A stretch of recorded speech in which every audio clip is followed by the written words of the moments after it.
ஓம் நம சிவாய. தென்னாடுடைய சிவனே போற்றி, எந்நாட்டவர்க்கும் இறைவா போற்றி. சர்வம் தொலைக்காட்சி நேயர்கள் அனைவருக்கும் ஜோதிடர் யோகி ஜெயப்பிரகாஷின் அன்பான வணக்கங்கள். அன்பு நேயர்களே, இந்த பதிவில் நம்ம என்ன பார்க்க இருக்கோம் அப்படின்னு சொல்லி கேட்டிங்கன்னா, குரு பெயர்ச்சிங்க. எப்போவுமே 12 ராசி அன்பர்களுக்குமே ராகு கேதுக்கள் வருடம் பெயர்ச்சி ஆவார்கள். 1.5 ஆண்டுகளுக்கு ஒரு முறை, 2.25 ஆண்டுகளிலிருந்து 2.5 ஆண்டுகளுக்கு ஒரு முறை சனி பெயர்ச்சி ஆவார். ஆனாலும் வருடத்திற்கு ஒரு முறை பெயர்ச்சி ஆகின்ற இந்த குரு பகவானின் பெயர்ச்சியை எதிர்நோக்கிய மக்களினுடைய பார்வை இருக்கும். ஏன் அப்படின்னு கேட்டிங்கன்னா, குரு பகவான் நவகிரகங்களிலேயே முழு முதற் சுபகிரகம் அப்படின்னு அழைக்கப்படக்கூடியவர்.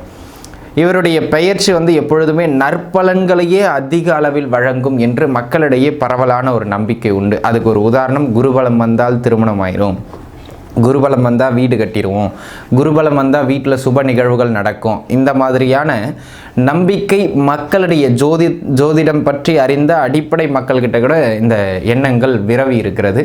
அப்பேற்பட்ட ஒரு அற்புதமான கிரகம் இந்த குரு பகவான்.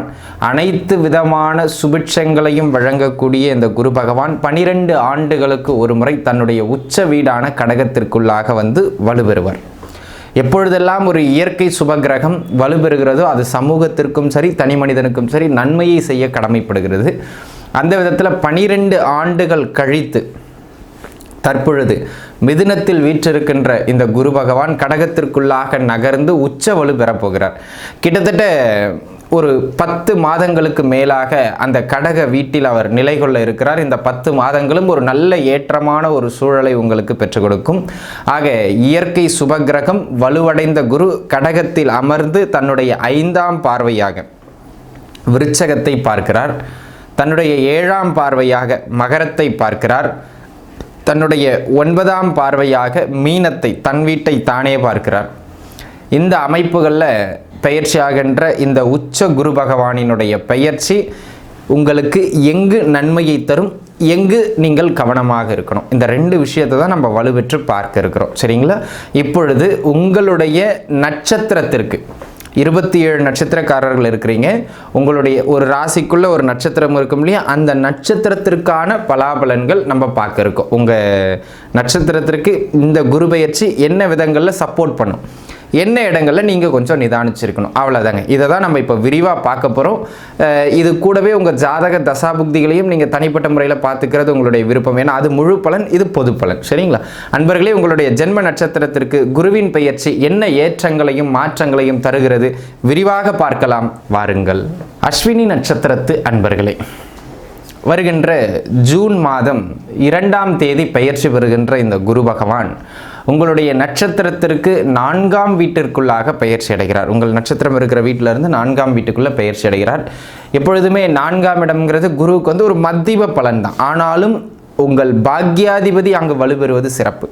இந்த விதத்தில் சகல சுபகாரியங்களும் நல்ல முறையில் ஈடேறும். ஃபஸ்ட்டு என்னெல்லாம் நன்மைங்கிறத பார்த்துருவோம். சுப விரயங்கள் நடைபெறுகின்ற ஒரு காலகட்டம்.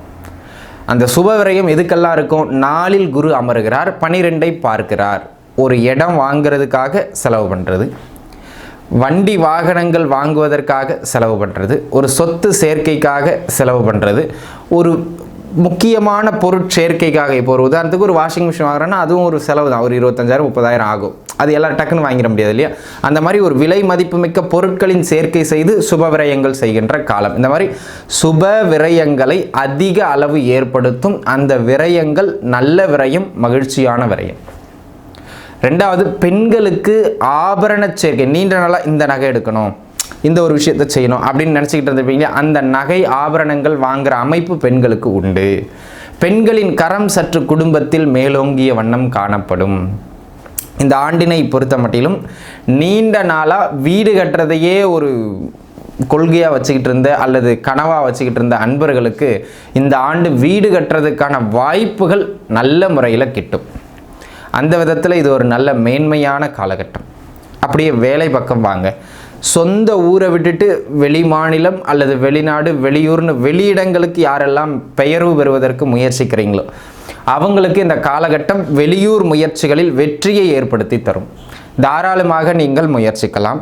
ஏற்கனவே வெளியிடங்களில் இருக்கிறவங்களுக்கு அங்கே நீடித்து தங்கிறதுக்கான அந்த பிஆர் போன்ற விஷயங்களை அது பெற்றுக் கொடுத்துரும். அதேபோல் இந்த காலகட்டத்தில் 8ஆம் இடத்தையும் குரு பார்வை செய்கிறது என்பது ஒரு அற்புதமான ஒரு அமைப்பு. வெளி இடங்களிலிருந்து சின்ன சின்ன நல்ல செய்திகளை ஏற்படுத்தும். 8ஆம் இடம் எப்பொழுதெல்லாம் வலுப்பெறுகின்றதோ உழைக்காமல் வருகின்ற சில வருமானம். உதாரணத்துக்கு இப்போ உங்களுக்கு கல்யாணம் ஆகுதுன்னா நிறைய நகநட்டு போட்டு மனைவி கிடைப்பாங்க, இல்லை மனைவின் மூலமாக வருமானம் கிடைக்கும், இல்லை எதிர்பாராத சின்ன சின்ன லாபங்கள் எதிலையாவது உங்களுக்கு கிடைக்கலாம். அந்த மாதிரி எதிர்பாராத சில நல்ல வருமானங்கள் உங்களுக்கு கிடைக்க வாய்ப்பு அதிகம் இந்த காலகட்டத்தில். அதனை அடுத்ததாக பார்த்துக்கிட்டிங்கன்னாங்க அன்பு நண்பர்களே, இந்த காலகட்டம் சுப நிகழ்ச்சின்னு சொல்லக்கூடிய திருமண முயற்சிகள் வெற்றி பெறுகின்ற ஒரு அற்புதமான காலகட்டம். பாக்யாதிபதி உச்சம் பெறுகிறார் சுகஸ்தானத்திலே. ஸோ திருமணம் போன்ற முக்கிய விஷயங்கள் கைகூடும். பூர்வீக சொத்துக்கள் கைக்கு வருகின்ற காலகட்டம்.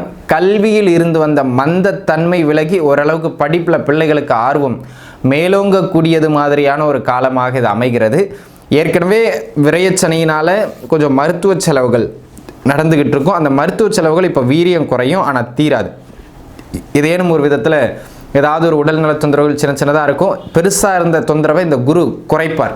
அந்த விதத்தில் உங்களுக்கு ஆரோக்கியம் மேம்படுகின்ற காலகட்டம். வேலை வாய்ப்புகள் கிடைக்கும். 10ஐ வலுவற்ற குரு பார்க்கிறார். ஆக வேலை வாய்ப்புகள் கிடைக்கின்ற ஒரு நல்ல காலம். தாராளமாக முயற்சியுங்கள். அதுவும் வெளியூரில் வேலை வாய்ப்புகளுக்கு முயற்சிப்பவர்களுக்கு இந்த காலம் அதி உன்னத நல்ல மேன்மை. தொழில் செய்து கொண்டிருக்கின்ற அன்பர்கள் நல்ல முதலீடுகள் செய்வதற்கு, தொழிலை விரிவாக்கம் செய்வதற்கு சிறப்பு.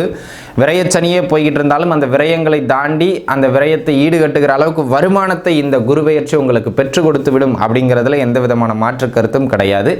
அந்த விதத்தில் இது ஒரு நல்ல மேன்மையான காலகட்டம். அதேபோல் ஒரு சிலருக்கு உத்தியோகத்தில் இருந்து வந்த கடுமையான மன அழுத்தங்கள், போட்டிகள் எல்லாம் விலகக்கூடிய அல்லது நீங்கள் அதில் வெல்லக்கூடியது மாதிரியான ஒரு யோகம் இந்த காலகட்டத்தில் உண்டு அப்படிங்கிறத பார்த்துக்கிடணும். அதேபோல் உறவுகள் கிட்ட இருந்து வந்த கசப்புகள் கொஞ்சம் கொஞ்சமாக குறையிறதுக்கான அமைப்புகள் இந்த காலகட்டத்தில் உண்டு. ஆக இதெல்லாம் உங்களுக்கு பாசிட்டிவ். எங்கே கவனமாக இருக்கணும் அப்படின்னு சொல்லி கேட்டிங்கன்னா, என்னதான் சுப விரயங்களாக இருந்தாலும் விரயம்னு அதிக விரயங்களால் கொஞ்சம் சின்ன சின்னதான கடன் தொந்தரவுகள் ஏற்படுறதுக்கு வாய்ப்பு அதிகம். கடனை வாங்கி செலவு பண்ணுறது அல்லது நம்ம கையிருப்பை வச்சுருக்கோம்னா அந்த கையிருப்பை கரைக்கிறதுக்கு வாய்ப்பு அதிகம். அதாவது நமக்கு விரலுக்கேற்ற வீக்கத்தோடு செலவுகளை வைக்கணும், அதை ரொம்ப பார்த்துக்கிடுங்க. அதே போல் தாயாரின் உடல் நிலையில் கொஞ்சம் கவனம் தேவை. அப்போ இந்த 2 இடங்கள்லையும் கொஞ்சம் பார்த்து இருந்துக்கிட்டீங்க அப்படின்னா போதுமானது. விரய செலவுகளை கூடுமானம் வரையிலும் குறைப்பதற்கான முயற்சியில் ஈடுபடுவது அஸ்வினி நட்சத்திரக்காரர்களுக்கு நல்ல ஏற்றங்களை தரும் அப்படிங்கிறத புரிஞ்சுக்கிடணும். சரிங்களா? இந்த காலகட்டத்தில் விநாயக பெருமானினுடைய வழிபாடுக்கு பாருங்கள், அது உங்களுக்கு நல்ல மேன்மைகளை தரும். இந்த விரய செலவுகளை கூடங்க என்னதான் உபயோகமான செலவாக இருந்தாலும் தேவையில்லாமல் அதிக வட்டிக்கு கடன் வாங்கி செலவு பண்ணுறதை மட்டும் குறைச்சிங்க. இந்த ஆண்டில் உங்களுக்கு குருவின் பெயர்ச்சினால் விரய செலவுகளும் தாயாரின் உடல்நிலையிலும் கொஞ்சம் ஏற்றிறக்கங்கள் காணப்படும். இதை மட்டும் பார்த்துருந்துக்கிடுங்க. பிள்ளைகளுக்கும் சின்ன சின்ன மருத்துவ செலவு ஏற்படும், அதையும் கொஞ்சம் கூடுதல் கவனத்தில் வச்சுக்கிறது நல்லது. சரிங்களா?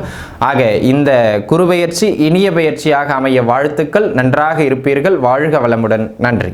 அன்பர்களே, இப்போ நம்ம பார்த்த இந்த குரு பெயர்ச்சிக்கான பலாபலன்கள் வந்து கோட்சாரத்தின் அடிப்படையிலான ஒரு பலன்கள். எப்போவுமே இதுக்கு ஒரு 10% பலம் உண்டு. ஆனால் இப்போ இதில் நம்ம முக்கியமான விஷயம், ஒரு வீடு கட்ட போகிறோம், தொழில் பண்ண போகிறோம், இன்வெஸ்ட் பண்ண போகிறோம், திருமணம் பண்ண, இந்த மாதிரி முக்கிய விஷயங்கள் ஏதாவது பண்ண போகிறீங்கன்னா உங்கள் சுயஜாதக தசாபுக்தியும் நல்லா இருக்கா அப்படிங்கிறத ஒரு முறை பார்த்துட்டு அதை முயற்சிக்கிறது சிறப்பு. உங்களுக்கு தனிப்பட்ட முறையில் நீங்கள் ஜாதகம் பார்க்க விருப்பப்படுறவர்கள் கீழே இருக்கிற என்னுடைய எண்ணுக்கு தொடர்பு கொண்டு உங்களுடைய ஜாதகங்களை பார்த்து கொள்ளலாம். அனைத்து சர்வம் டிவி நேயர்கள் அனைவரும் நன்றாக இருப்பீர்கள். வாழ்க வளமுடன். நன்றி.